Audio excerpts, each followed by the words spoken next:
안녕하세요. 요즘 비상장 주식 투자에 젊은 층들의 관심이 뜨겁게 몰리고 있습니다. 누이더에도 비상장 주식과 관련한 질문이 많이 들어오고 있습니다. 과거에는 이제 비상장 주식은 투자를 많이 해본 전문가들만의 영역이었죠. 하지만 그 판이 지금은 바뀌고 있습니다. 오늘은 비상장 주식 관련한 질문들을 카테고리별로 모아보고 제가 질문에 답해드리는 형태로 진행해 보도록 하겠습니다.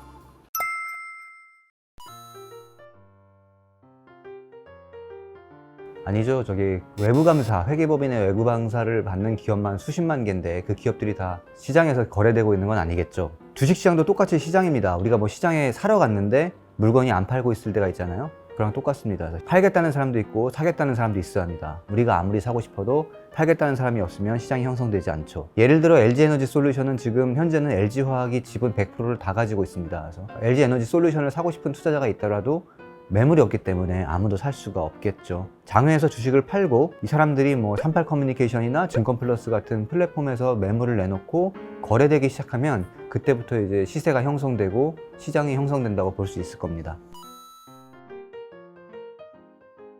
여러 가지 영향이 있는 것 같은데요. 일단 올해 들어서 작년보다 올해 공모주 투자 수익률이 높아졌는데 상한가, 더블로 시작해서 상한가까지 친 따상, 이게 상당히 흔해진 현상이 됐거든요. 그러다 보니까 보통 공모주 투자하다 보면은 뭐 몇십만 원, 몇백만 원어치밖에 못 받잖아요. 이런 분들이 장외에서 차라리 목돈을 투자했으면 큰 이익을 낼 수 있을 것이다, 이런 생각을 하고 접근하시는 분들이 많은 것 같아요. 그리고 또 성공 신화가 계속 전해지고 있죠. 카카오뱅크, 뭐 이전에 카카오도 사실 그랬습니다만 또 크래프톤 상장 영향도 좀 있는 것 같습니다. 크래프톤은 장외에서도 상당히 거래가 많이 되던 종목이었거든요.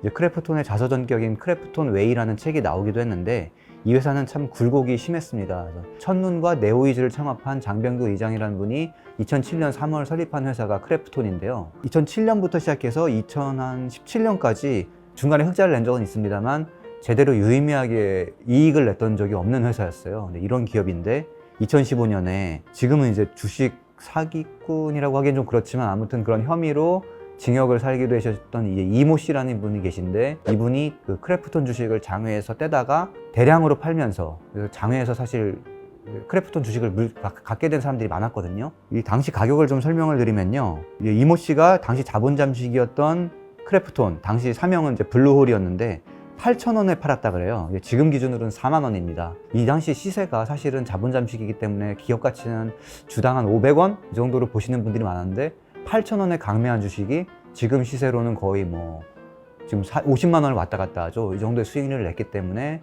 사람들이 더 주목받게 된 게 있지 않은가, 그런 생각이 듭니다. 장외 주식 투자는 사실 일종의 동행이에요. 기업이랑 같이 가야 됩니다. 유명하고 성공한 기업들을 이미 장외에서 사서는 큰 이익을 내기 어렵고요. 좀 고전을 하고 있지만 뭐 경영진을 믿을 만하다, 그럴 때 투자하는 것이 사실 수익을 내기에 상당히 좋을 것 같습니다. 장외 주식 투자는 특히나 안전성을 담보할 수 없습니다. 절대 알 수 없고요. 소카, 컬리, 비바리퍼블리카, 두나무 다 시총이 뭐 수조원에서 수십조 원인데 이런 기업들은 조금 전에 말씀드린 것처럼 장외에서 사서 큰 이익을 내기가 상대적으로 어려워요. 카카오뱅크의 역사상 최고가가 얼마인지 아십니까? 장외 때 기록했습니다. 장외 때 11만 원까지 올랐었거든요. 하지만 장내에서 최고가는 94,400원에 불과합니다. 이 11만 원에 투자하신 분은 아직 손실이 큰 거죠. 특히나 이제 오늘 촬영일 기준으로 주가가 5만 원대까지 떨어졌던데 이분은 반토막 난 겁니다. 그래서 장외에서 무조건 한다고 좋은 건 아니고요. 비바리퍼블리카도 이번에 이제 한 외국인 투자자가 지분을 이제 팔기로 했거든요. 근데 밸류에이션을 16조로 잡았더라고요. 그리고 마켓컬리도 최근 투자를 유치를 끝냈는데 밸류가 4조 원으로 잡혔고요. 마켓컬리가 이제 4조 원인데 우리나라 대표 유통기업인 이마트의 시가총액이 지금 4조 원이거든요. 이런 기업을 투자할 수 있어요. 더 오를 수도 있고 당연히 그런 거는 다 맞는데 얼마나 많은 수익률을 가져다 줄지는 솔직히 잘 모르겠습니다. 두나무는 무려 시총이 지금 17조 원이죠. 이제 가상화폐 거래가 활발해지면서 이익도 늘고 시가총액도 뛰었는데 가상화폐 시장 상당히 안 좋을 때는 직원들이 막 내 월급이 제대로 나올까라고 걱정하던 기업이 하루아침에 이제 이렇게 밸류가 높아진 거기 때문에 이게 과연 투자 가치로 적정한지는 솔직히 잘 모르겠습니다. 아무튼 요새 핫하다는 장외 주식 투자들은 대부분 시총이 수조 원 단위이고 장외 주식이 꼭 성공할 수 없다는 건 조금 전에 말씀드린 카카오뱅크 사례를 보듯이 좀 조심스럽게 접근하셔야 되지 않을까, 그렇게 말씀을 드리고 싶습니다. 자, 일단 장외 주식은 거래 좀 다릅니다. 장외 주식 사이트 중에서도 KOTC라는 시장이 있는데, KOTC는 이제 금융투자협회에서 만든 곳이에요. 여긴 좀 다르고, 나머지 이제 장외 주식 중개업체 사이트는 다 물물교환이라고 보시면 됩니다. 우리가 흔하게 쓰는 MTS, HTS 이런 증권사 거래 시스템으로는 대부분 할 수 없어요, 아직은. 그리고 장외 주식 중개 플랫폼 중에는 사실 38 커뮤니케이션이 가장 오래된 기업이고 가장 유명하거든요. 이게 사이트에 좀 뭐 UI나 이런 것들은 좀 옛날스럽긴 해요. 옛날스럽고 모바일 최적화도 안 돼 있곤 한데 가장 많은 종목이 거래되고 있다는 점, 그래서 일단 여기를 한번 살펴보시라고 하고 싶은데요. 여기서 매매하는 걸 추천드리고 싶지는 않아요. 왜 그러냐면 내가 여기 사고 싶은 종목이 뭐 A 종목이라고 있어요. 종목하고 클릭하고 들어가면 얼마에 팔겠다는 매도글들이 쭉 올라와 있거든요. 거기 전화번호가 남겨져 있어요. 그래서 내가 이 주식을 사고 싶으면 이 사람들 전화를 해야 돼요. 전화해서 얼마나 가지고 계세요? 뭐 내고 가능하세요? 이런 걸 접선을 해서 계약금을 한 10% 정도 주고 주식을 받은 뒤 잔금을 치르고 이런 방식이거든요. 예치하는 시스템도 안 돼 있고 상대적으로는 좀 불편합니다. 그리고 사기꾼이 많아요. 오래되다 보니까. 거래 없이 시세만 올리려고 꾸준히 글만 업로드하고 폰은 뭐 대포폰이고 이런 경우도 실제로 있었거든요. 이런 것들에서 조심하셔야 되고, 특히 이제 전문가가 아닌 분들은 이런 분들한테 덤텅이를 쓸 가능성도 있기 때문에 조심스럽게 접근하셔라, 이렇게 말씀드리고 싶습니다. 근데 확실히 요새는 이제 핀테크 기업들이 많이 장외 주식 플랫폼에 뛰어들어서 개선되고 있어요. 개선되고 있는데 그 중에 가장 앞서 있는 것이 이제 증권플러스라는 곳이죠. 삼성증권과 제휴해 있고 채팅 등을 통해 매매할 수 있어요. 약간 당근마켓의 주식 버전이라고 생각하시면 됩니다. 금융위원회 혁신금융 서비스 지정받기도 했고요. 종목도 한 6,000개 정도로 상당히 많은 편이더라고요. 젊은 층이 많이 쓰다 보니까 고인물도 좀 적고 사기꾼도 상대적으로 없습니다. 그래서 물량과 가격을 보고 마음에 드시면 매수하면 되고요. 그럼 이제 매수하면 내 삼성증권 계좌로 꽂힙니다. 증권사에 직접 연동되어 있다 보니까 상대적으로 편리합니다. 그리고 마지막으로 말씀드리고 싶은 게 이제 KOTC. 여기는 이제 금융투자협회에서 만들었다고 좀 전에 말씀드렸어요. 그래서 일반 증권사의 MTS, HTS에서 매매할 수 있고요. 일반 주식이랑 거의 똑같아요. 거래량이 좀 적을 뿐 훨씬 편하기 때문에 성장 속도는 상당히 빠른 편입니다. 근데 상대적으로 종목이 좀 적어요. 이게 아무래도 좀 기관에서 운영하는 데다 보니까 기업들을 유치하는 활동이 상대적으로는 좀 적극적이지가 않습니다.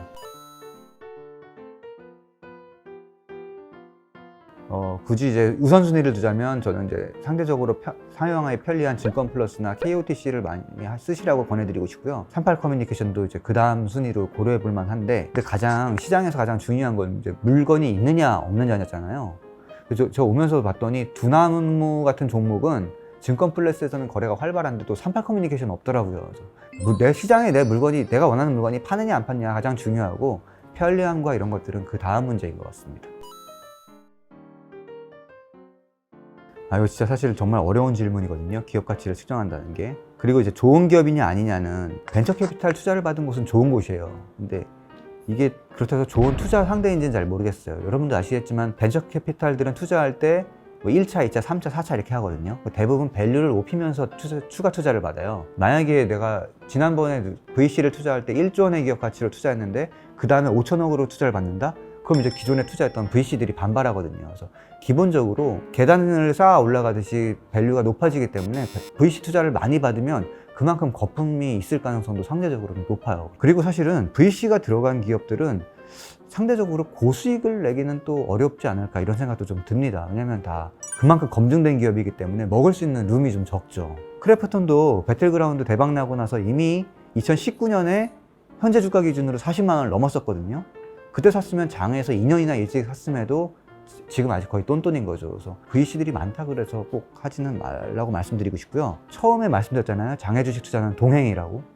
내가 그 사람들을 믿을만하고 했을 때 아주 초기 때 매물을 잡을 수 있는 기회가 있으면 투자하고 기다리는 투자로 가야지, 다 검증된 거를 뒤늦게 타는 거는 상대적으로 위험할 수 있다. 그렇게 말씀드리고 싶습니다.